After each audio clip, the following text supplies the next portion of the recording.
BJP की government 2014 में चुनाव जीत के आई और इन्होंने इतना बड़ा प्लान बनाया कि दूसरी किसी पॉलिटिकल पार्टी को उठने ही नहीं देंगे। अब हम आ गए और अब हम ही रहेंगे। इन्होंने बहुत सारे लॉज में चेंज किया था, बहुत सारे। सबसे पहले तो 2016 में ये वाला कानून आ गया, इंसॉल्वेंसी कोड। फिर उसी साल 2016 में डिमोनेटाइजेशन किया, डिमोनेटाइजेशन वो 500,000 का बंद हो गया था 8 नवंबर 2016। फिर फरवरी 2017 में बजट आया और बजट में कंपनी लॉ के अंदर भयंकर चेंजेस किए गए और फिर 2017 1 जुलाई को कौन आया, ये सारा एक साथ कनेक्टेड। इन्होंने क्या किया, पॉलिटिकल पार्टीज के लिए नियम बना दिया कि कोई भी कंपनी पॉलिटिकल पार्टी को जब चंदा देगी, पॉलिटिकल पार्टी चंदा देगी, पैसा कहाँ जाता है, डोनेशन से।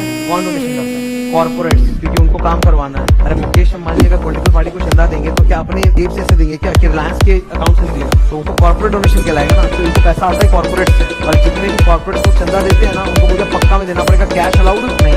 और उसमें भी एक और नया काम बोला, आया था इलेक्टोरल बॉन्ड्स। होम मिनिस्ट्री से आप इलेक्ट्रल बॉन्ड्स खरीद लो और इलेक्ट्रल बॉन्ड्स आप डोनेट करो। अब सपोज मान लो किसी भी कंपनी ने इलेक्ट्रल बॉन्ड खरीदा 5 करोड़ का और डोनेट किया किसी दूसरी पार्टी को, लेट्स से कांग्रेस को, तो अब ये इलेक्ट्रल बॉन्ड इन कैश कराने कहाँ जाना पड़ेगा, होम अफेयर्स। तो गवर्नमेंट को इमीडिएटली, मतलब अमित शाह जी को पता चल जाएगा कि इलेक्ट्रल बॉन्ड्स किस किस पार्टी को बांटा गया। अब आप समझ रहे हो, किसी भी कंपनी को मालूम है कि भाई जिसको भी दूंगा इसको तो पता चलेगा ही, तो देने के पहले डरेगा कि नहीं डरेगा। फंडिंग सुखा दिया बाकी पार्टीज का। अब बाकी पार्टीज का अगर फंडिंग ही काट दोगे तो प्रचार कैसे करेंगे चुनाव में, जीतेंगे कैसे। अब why does political parties need cash, वो वोट खरीदने के लिए पैसा बांटा, ये एक सच्चाई है। रैलियों में जो भीड़ आती है, कैश बांटा जाता है, तभी वो भीड़ आई है। कोई नेता है, लाख लोगों की भीड़ है, वो भीड़ खरीदी गई है पैसा देके, ठीक है, पैसा दे दे के वोटिंग कराया गया है।